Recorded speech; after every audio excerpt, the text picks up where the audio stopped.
आम बजट से हर वर्ग के लोगों को काफी उम्मीदें हैं। नौकरी पेशा लोगों को इनकम टैक्स को लेकर उम्मीद है, बेरोजगारों को रोजगार की उम्मीद है, चिकित्सा में आत्मनिर्भरता की उम्मीद है, निर्माण कार्य को नई बुलंदियों की उम्मीद है, उद्योग धंधों को पटरी पर लौटने की उम्मीद है। इन उम्मीदों पर खरा उतरना सरकार के लिए बहुत बड़ा चैलेंज है।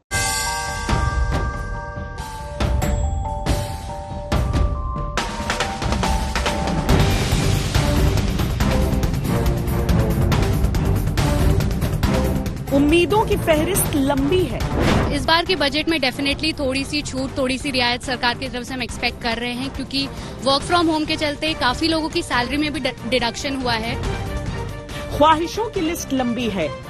ध्यान देना चाहिए, बिल्कुल रोजमर्रा की चीजें जो जरूरत में हर एक आदमी को चाहिए, उस पर तो जरूर ध्यान देना चाहिए इनको। किसी को नौकरी की तलाश है,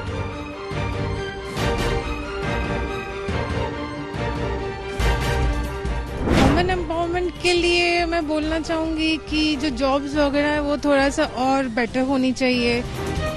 कोई महंगाई से निराश है,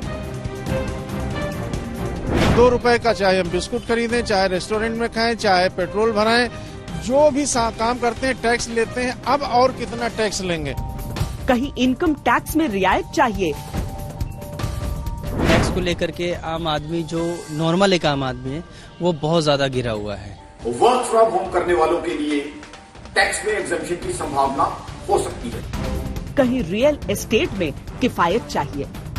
जितने भी इन्वेस्टर्स हैं इस समय, अभी क्या है, जो हमारा long term short term capital gain tax लग रहा है, वो अभी तक पहले 1 साल तक के ये था कि इस पे कुछ भी नहीं लगता था इसको लेकर के।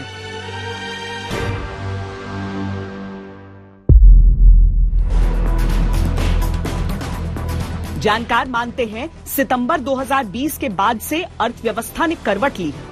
इसका अंदाजा इस बात से लगाया जा रहा है कि मार्च से सितंबर तक जीएसटी कलेक्शन हर महीने 1 लाख करोड़ से कम था, लेकिन अक्टूबर से दिसंबर के 3 महीनों में जीएसटी कलेक्शन बढ़कर 3.25 लाख करोड़ रुपए से ज्यादा हो गया।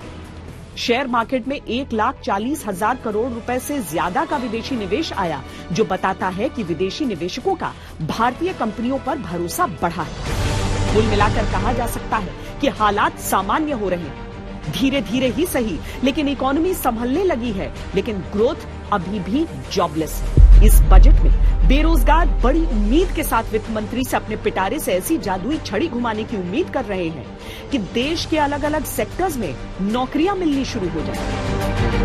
भारत की अर्थव्यवस्था एक अच्छे दौर से गुजर रही है, पर ये जो लॉकडाउन के कारण जो गिरावट आई है, उसमें थोड़ी रिकवरी भी मेरे को लग रहा है कि रिकवर कर रहे हैं। बाकी धीरे धीरे और रिकवर कर जाएंगे इसमें।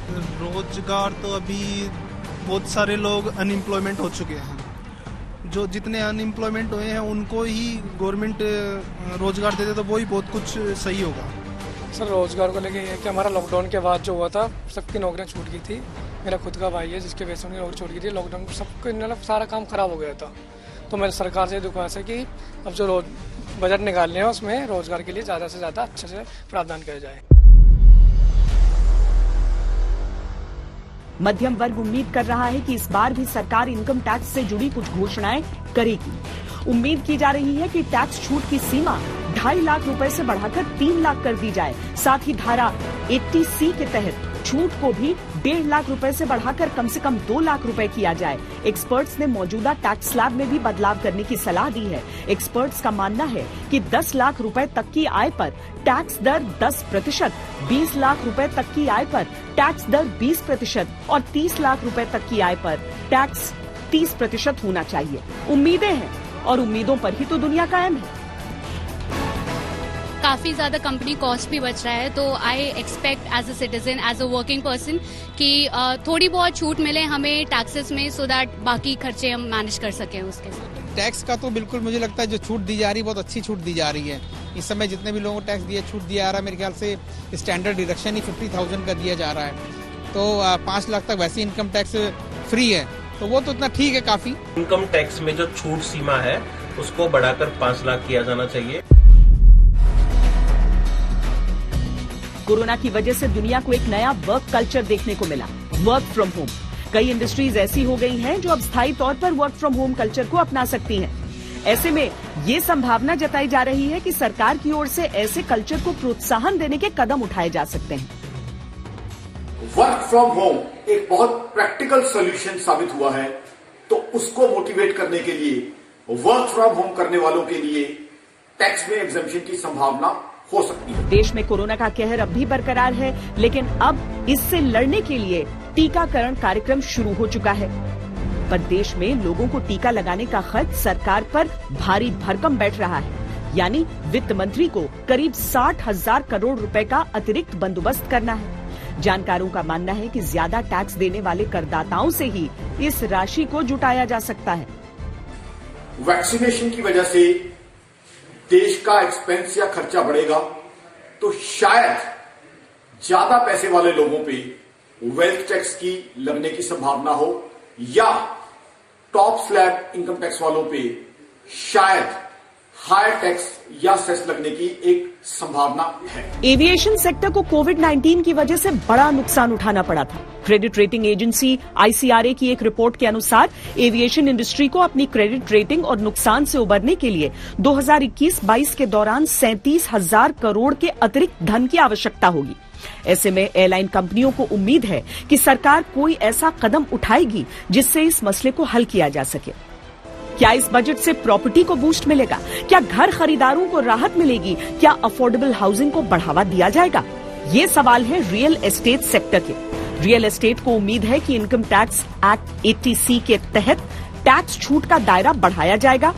मौजूदा समय में इस एक्ट में फिलहाल 1.5 लाख रुपए की छूट मिलती है। इसके तहत होम लोन प्रिंसिपल पर छूट मिलती है। उम्मीद की जा रही है कि होम लोन ब्याज पर भी टैक्स छूट बढ़ाई जाए। इसके अलावा रियल एस्टेट सेक्टर सरकार से GST में ज्यादा राहत की उम्मीद भी रख रहा है। गृहिणियों को उम्मीद है कि सरकार रसोई के बजट को ध्यान में रखते हुए कदम उठाए। दिसंबर में रसोई गैस के दाम में 100 रुपए की बढ़ोतरी हुई है। इस बजट से घर की महिलाओं को उम्मीद है कि रसोई गैस के दाम कम हो।